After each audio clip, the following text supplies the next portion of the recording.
Arus laut adalah gerakan air laut yang terus-menerus dan terarah, yang dihasilkan oleh sejumlah gaya yang bekerja pada air.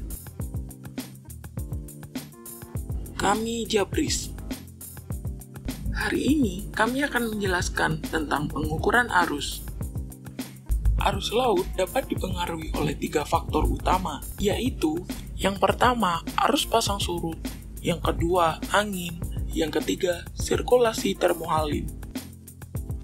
Arus pasang surut yang paling kuat berada di dekat pantai, di teluk, dan di muara di sepanjang pantai. Pergerakan air bisa dilihat dengan rumput laut hijau yang bergerak maju mundur. Saat air pasang naik, air akan bergerak ke daratan dan biasa disebut float current.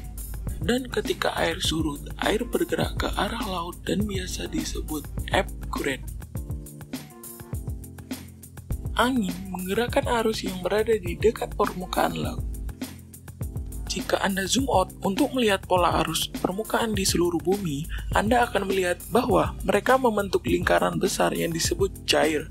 Gyre bergerak searah jarum jam di belahan bumi utara dan berlawanan arah jarum jam di belahan bumi selatan.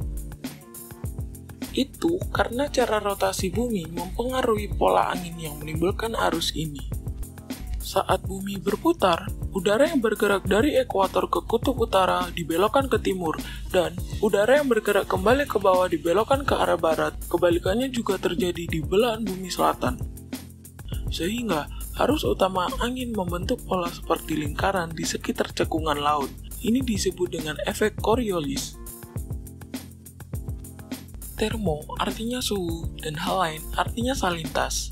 Istilah ini menggambarkan bagaimana perubahan panas dan kandungan garam secara konstan mengubah densitas air laut. Air laut yang dingin, asin, dan memadat hendak membentuk es yang nantinya akan tenggelam ke dasar laut.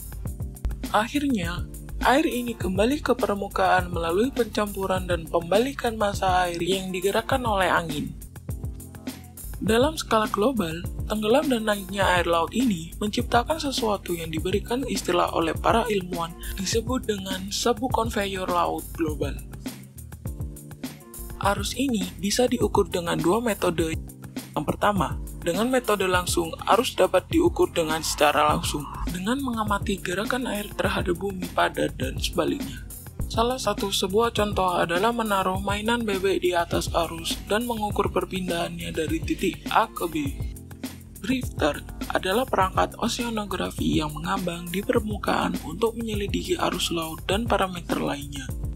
Drifter modern dilacak oleh satelit, biasanya GPS. Drifter ini diprogram untuk ditenggelamkan ke dalam air laut tertentu dan ditetapkan di sana untuk jangka waktu yang ditentukan. Pada kedalaman tersebut, drifter mengapung mengikuti arus. Setelah periode waktu yang telah diprogram sebelumnya, drifter mulai naik ke permukaan laut di mana ia mengirimkan datanya ke satelit. Ketika semua data drifter telah ditransmisikan, drifter tenggelam lagi dan siklusnya akan diulang seperti tadi.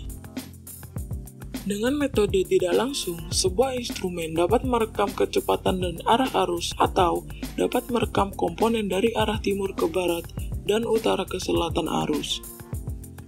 Oleh karena itu, semua pengukuran arus menggabungkan kompas magnetik untuk menentukan orientasi instrumen sehubungan dengan magnetik utara.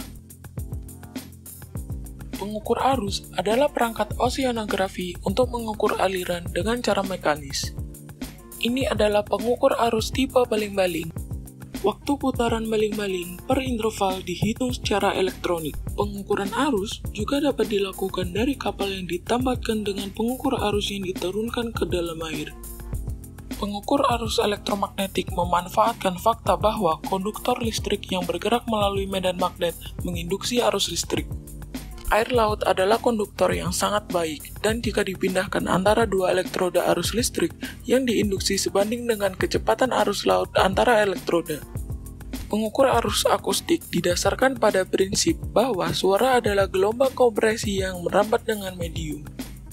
Acoustic Doppler Current Profiler mengukur arus laut menggunakan prinsip efek Doppler.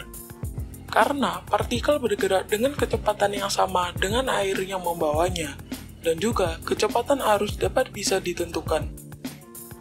Jika Anda pernah mendengar siren ambulan di kejauhan, Anda sudah familiar dengan efek Doppler. Saat ambulan bergerak menjauh, nada siren semakin rendah. Saat ambulan semakin dekat, nada siren semakin tinggi. Perubahan nada sebanding dengan kecepatan ambulan. Pengukuran arus idealnya dilakukan pada 3 tingkat kedalaman, yaitu pertama, dekat permukaan dalam jarak 1 meter dari permukaan. Yang kedua, pertengahan kedalaman. Yang ketiga, dekat dasar laut dalam jarak 1 meter dari bawah.